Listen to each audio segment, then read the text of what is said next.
Hi guys, Michael here. One of the biggest mistakes that people make when they're trying to establish a relationship with a new person is they try to barter for that person's attention, affection, love, or approval. Now, in the business world, having some type of purely transactional relationship is fine for business. But when it comes to personal relationships, it's often not a good choice if you're trying to establish a healthy relationship and a mutually loving relationship. One of the main factors why bartering is not a good approach when you're trying to establish a new relationship is that it can create a feeling of indebtedness. And a new person that you meet, especially a stranger, they don't want to feel indebted to someone that they don't know. A basic example of this is that you're at a bar and you see a woman that you like and you want to start a conversation with her.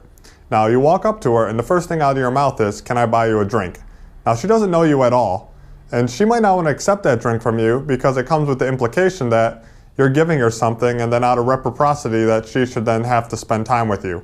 And she doesn't know yet if she's interested in spending time with you. So she might decline taking the drink simply for that purpose. And for many other reasons, you come off looking worse because it looks like you're trying to barter for her attention, right? You're trying to give her something in return for her attention and spending time with you. And this is a weak frame to come with. You really should have the mentality of you're a high enough value person that you don't have to exchange monetary items for other people that want to communicate with you. But that's a little bit beside the point, and it goes in more deeper than what we're going to talk about today. So a better way so you don't create this feeling of indebtedness is just starting a conversation without the drink, assuming that you're enough value to talk to without having to provide something. Or maybe you can ask him, "Hey, would you like to get a drink with me?" By saying get instead of buy, you're just saying, "Hey, would you like to spend time together and chat?" Now, when the drinks come, you can say something like, "Hey, actually I'll pay for this round and you pay for the next round." And if they accept that offer, then again, there's no feeling of indebtedness and you've just probably bought yourself more time with that person as you consume 2 beverages instead of just 1, but they don't really feel indebted to you because they're both expecting to pay the same amount. When someone's bartering for another person's attention, it's pretty obvious when they're doing things like buying them gifts or taking them on vacation. But it's a little less obvious when it's done through non-material items, such as just being a shoulder for someone to cry on, or constantly running errands for them, or just even as simple as giving compliments. Now, if a person is your friend and you are simply doing all these things out of the pure kindness of your heart and you don't really want anything in return for them, then that's totally fine. That's you being a truly nice and good person.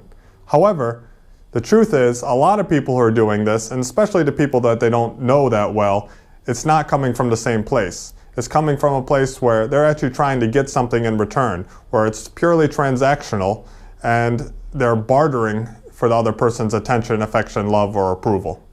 So deep down inside, if you know you're doing something primarily just to get the other person to like you, then perhaps you're not really the nice person that you think you are.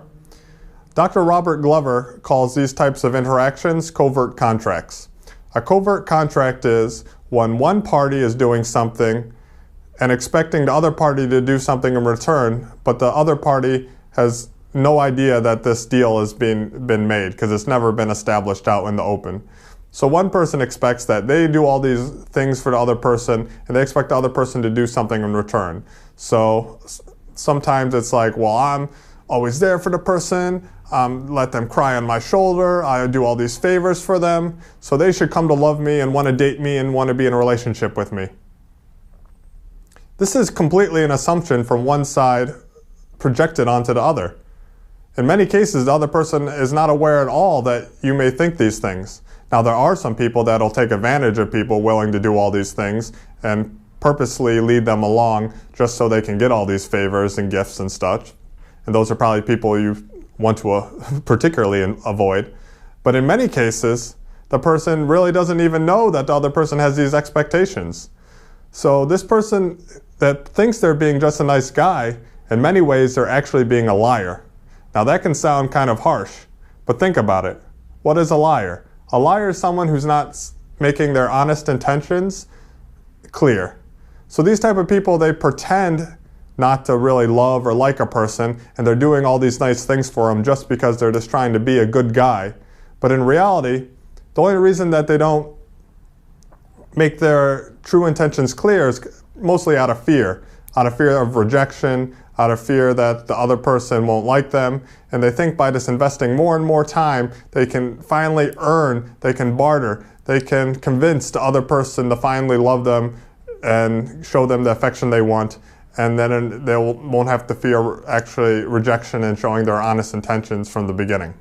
These type of people kind of remind me of salesmen I've met in certain countries where you're walking through a bazaar or through a market street and they're coming up to you and they're like, my friend, my friend, my friend, oh, my best friend, would you like some tea? Come look at my carpets, come look at my carpets, come look at my produce, come look at my whatever, right?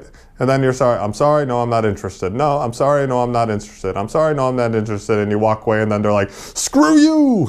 You know, like, well, where did that come from? And it's kind of like the same thing. The person's like, a guy goes up to some girl and is like, oh, my friend, my friend, my friend, let me do all these errands for you. Let me, worship you. Let me do all this without them even asking for it. And then when they finally ask the person out, the person's like, oh, I'm sorry, I'm not interested. I already have a boyfriend. And then the person's like, well, screw you. It's the same exact type of situation. So when I was studying, there was a guy named Ryan, and Ryan would often spend all his time doing all the homework assignments and work for these other girls in other classes, right?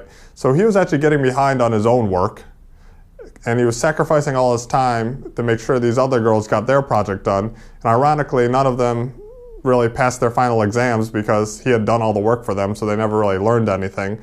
And he was doing this thinking that he could earn their love and approval and affection over time. He thought if he sacrificed himself enough by doing all this for them, that they might come to love him because of it. But that's not really how love works. You can't buy love. Love is something that you create or build with another person. It's a two-way street. It's not just a one-way where you give and give and give and then expect to get something back. And if you truly love another person altruistically, then you don't need something back. In Ryan's case, by continually sacrificing his personal integrity for a woman, he is simultaneously abdicating the very things that a woman finds desirable in a man. By completely giving himself away, he leaves nothing left to be loved. When it comes to dating, I talk about these concepts a lot more in my book, and in general, in my online video course. Both of these things can be found linked to in the description below. Remember to subscribe, and I'll see you in the next video. Till next time, ciao.